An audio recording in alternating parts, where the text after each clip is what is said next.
On déchoit les gens de leur nationalité. C'est une idéologie raciste. Vous êtes un parti dangereux pour l'avenir pluriel de la Suisse aujourd'hui. Vous n'apportez jamais de réponse, monsieur Valls. Et vos façons aujourd'hui de traiter la question scolaire. Vous êtes un républicain déçu, je suis un républicain actif. Est-ce que je peux terminer? Enfin bon, ça n'est pas de ma plume ni de ma pensée. Si vous ne le voyez pas en France, il va falloir se réveiller. Vous savez, quand ils étaient dans les ghettos, on disait communautarisme. Maintenant, quand ils en sortent, on dit entrisme.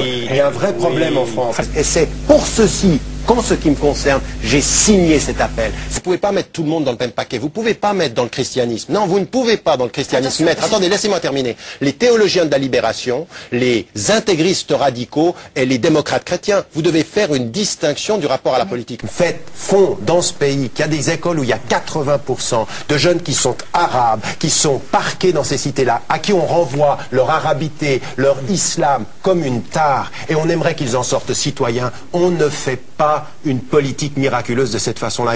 Quelle est l'école que nous avons? Quels sont les emplois que vous nous offrez? Quelle est la politique de la ville que vous avez instituée depuis 20 ans? C'est ça qu'ils sont en train de nous dire. Alors, dire qu'on est contre la violence, nous sommes tous pour la pacification de ce pays, mais il va bien falloir entendre qu'il y a des gens aujourd'hui qui crient à force de n'avoir pas été entendus quand ils parlaient. Et pour ceci, monsieur Finkielkraut, pour l'avenir, vous ne nous permettez pas de reconstruire ensemble la lutte contre le racisme. Vous avez décidé des appartenances avant que nous nous souhaitions d'accord sur les principes. Votre problème, monsieur Delval, c'est d'entretenir la crainte de l'islam et de faire finalement de toute personne qui s'affiche comme musulmane pratiquante un suspect en puissance. Vous n'êtes pas dans le dialogue, monsieur Medvedev, vous êtes dans ce que j'appelle le monologue interactif. Vous parlez la langue de ceux avec lesquels vous êtes. Où est-ce que j'ai dit un propos contre la République? Je suis même opposé à vous, je suis pour l'application absolue et stricte de la loi de 1905. Je pense que non, ce n'est pas vrai. Aujourd'hui, la loi de 1905 convient parfaitement aux musulmans, aux citoyens français, qu'il s'agit de l'appliquer de façon totale, stricte et égalitaire, et sans complaisance, mais de façon égalitaire. Vous n'êtes pas en danger de votre religion quand vous êtes en acquisition du savoir. Et on ne peut pas, et vous ne pouvez pas, vous, dire de cet homme quelque chose que la justice, après 17 procès, ne peut pas dire. C'est tout. J'ai jamais utilisé cette formule, et ça ne me viendrait pas à l'esprit. C'est dans l'article. Non, cherchez-le, vous verrez, vous ne trouverez pas. Ça n'est pas de ma plume ni de ma pensée. Je suis, et je l'ai dit, et je l'ai répété et écrit, contre n'importe quel type de violence domestique. Ça n'existe pas. Jusqu'à quand, monsieur Finkielkraut, allez-vous considérer dans votre perception qu'ils sont d'origine immigrée après 4 générations? Ça suffit. Quant à ce qui est l'approche qui serait strictement scientifique, j'ai passé l'âge de penser qu'il y avait une histoire sans idéologie qui la regarde.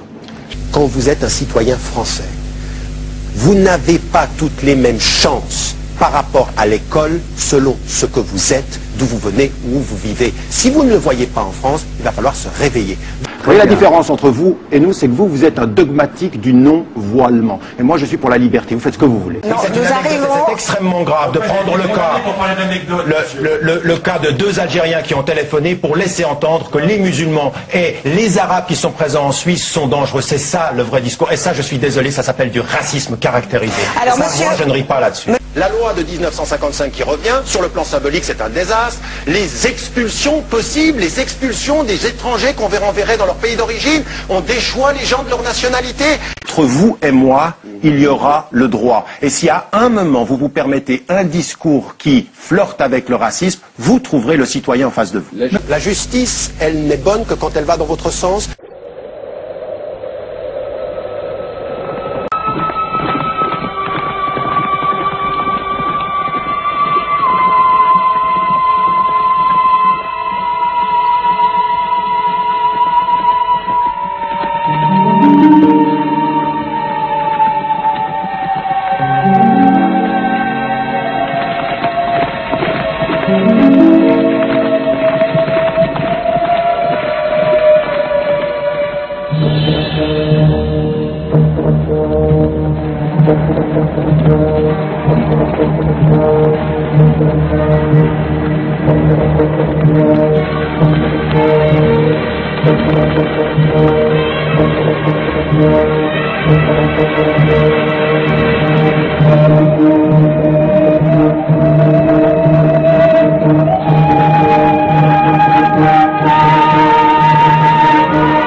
de s'opposer à l'islam parce que ça fait vendre et ça attire de l'électeur. Non, on a le droit de le dire, ensuite il faut le prouver. Faut voir Je dis votre parti, je ne parlais pas de vous, je ne vous connais pas. D'accord. Alors. Donc c'est vous les fautifs en gros. C'est clair. D'accord. Alors, juste. Donc il faudrait laisser construire des mosquées par exemple. Nul n'est plus sourd que celui qui ne veut entendre. Non, je ne vais pas vous faire plaisir, puisque vous dites des choses qui sont dangereuses. Et que la majorité, qui sont bosniaques d'ailleurs, ils ne sont pas wahhabites les bosniaques, à moins que je vienne de la planète Mars. Vous savez, j'ai l'habitude de dire que cette question est une mauvaise question. Désolé, mais je la pose quand même. Dans quelques années, la Suisse sera majoritairement musulmane. Ils nous colonisent. Ils sont en train de venir peu à peu. Mais qu'est-ce que c'est que ce fantasme que vous êtes en train d'entretenir? Donc, ce que je veux dire par là, c'est que vous avez envie que la loi change. Vous n'avez pas envie de respecter la loi. Et vous avez envie que la loi change pour qu'elle soit plus restrictive à l'endroit de vos concitoyens. Mais c'est pas une terre chrétienne. C'est une terre qui, historiquement, a une tradition chrétienne, judéo-chrétienne, athée également. Et aujourd'hui, il y a des musulmans. Il faut vivre avec l'histoire. Il ne faut pas nous parler d'une Suisse qui n'existe plus. C'est fini aujourd'hui. Je suis citoyen suisse comme vous. Vous ne pouvez pas me mettre à l'extérieur. Et comme je suis citoyen suisse de confession musulmane, qu'est-ce que je suis? Je suis un faux Suisse. Je suis parfaitement musulman et parfaitement suisse, parfaitement intégré. Je parle votre langue, je suis de votre culture et je construis avec vous votre pays, que vous le vouliez ou non. Et je ne suis pas incompatiblement identifié à la démocratie.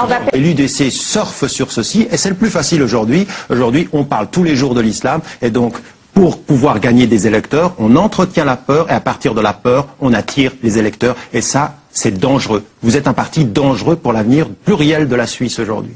Mais du point de vue de la loi suisse, est-ce que vous pouvez me citer une loi qui interdit à une communauté religieuse d'avoir un lieu de culte qu'elle déciderait de construire à la façon dont elle le voudrait? Alors, Monsieur Perrin, Monsieur Perrin. Alors, effectivement, il n'y a aucune loi qui a changé la loi. Non. On peut changer les lois aussi. Oui, dans le sens de la restriction, parce que la présence de l'autre nous gêne. Nous avons tué Sadat. Et après Sadat, on a eu pire que